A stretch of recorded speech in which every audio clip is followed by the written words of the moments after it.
Onivia, League of Legends highlights. I'm gonna tank on the top side, or are they actually gonna flex the Rumble up there? Nasus! We're going Nasus, baby! We got all kinds of stuff in this game!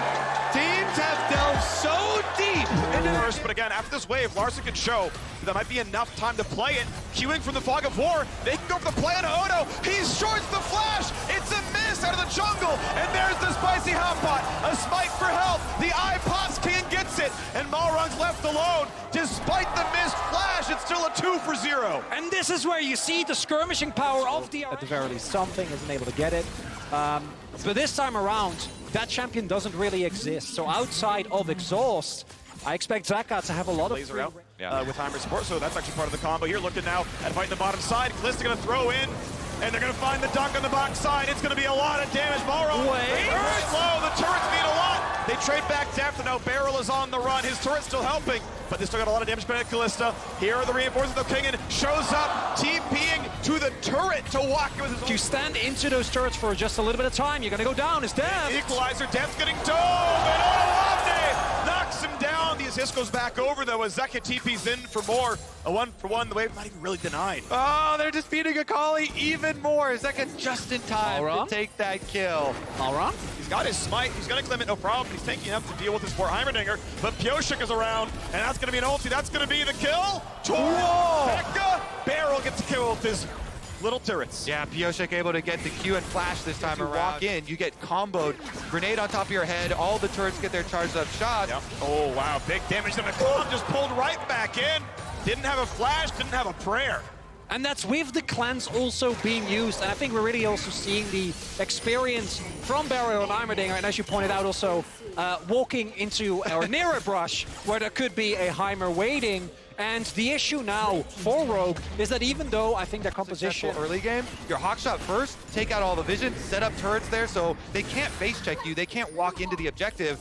DRX can just take mid turret first, then rotate on back towards that dragon, and it gets even more annoying. The Rylai's is completed. Basically makes it very hard for you to play the game. I would love to see DRX index even more heavily into stacking Amar, because already we see Kingen going for what I assume will be shooting, keep applying peel for the rest of your team.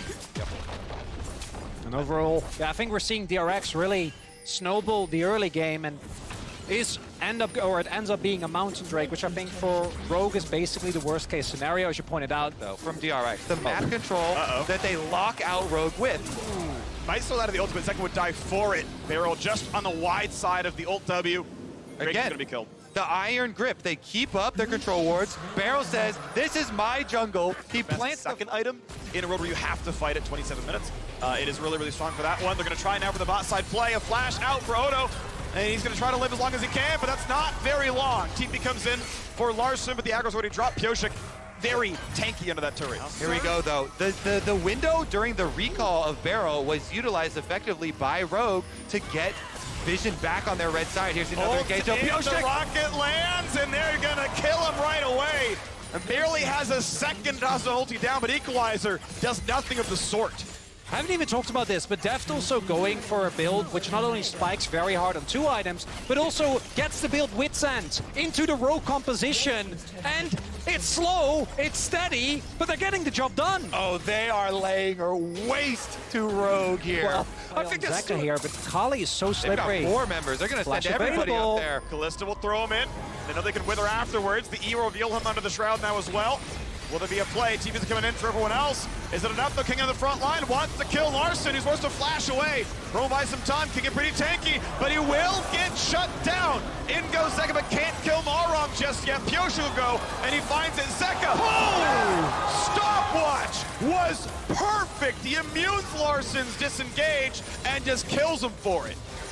Overall, it's a pretty big win for Rogue, as long as they can get out of here. Zeka does have teleport available. Teleport is cancelled. Trimby goes in. Flash, Wither, E is there. They're going to try for the rest. The stun, point blank arrow. Kong's cleanse is 7 years too late.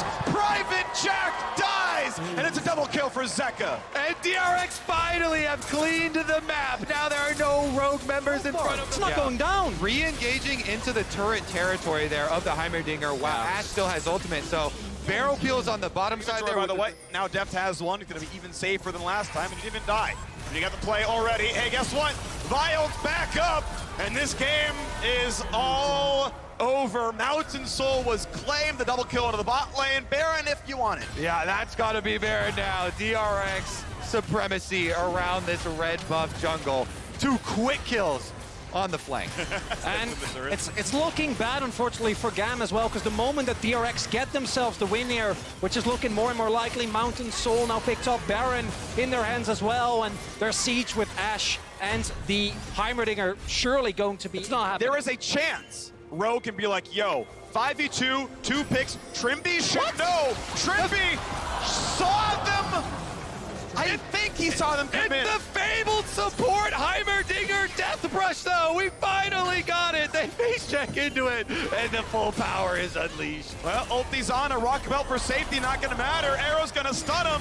Stun's gonna combo up. Barrel has his 3rd kill of the game. And DRX, it's slow, it's surgical, it's methodical, but as Rogue, there is nothing you can do. There are no angles. There is no crazy team fight. You are just getting choked out of this game. Looking for 30 minutes of victory here. DRX will improve to 3-1. In doing so, will eliminate Vietnam's GAM esports from playoff contention and will eliminate them at the bottom of the standings. We'll see if TES can keep up. We'll see if Rogue can still fight for first. There's still many more games to play, but it means DRX can move towards that top of the standings. It means there's more to do here. You still have the fight in the front side. Kingen holding it pretty steadily as the turrets drop. One more dive, a great stop on for Zeka. Gets away, and Trimby is going to be too squishy. A solo go for the mid lane. Ashe in for a double now as well. Stuck onto the fountain. Comp barely lives, but Rogue does not. As the LEC first seed finds their first loss.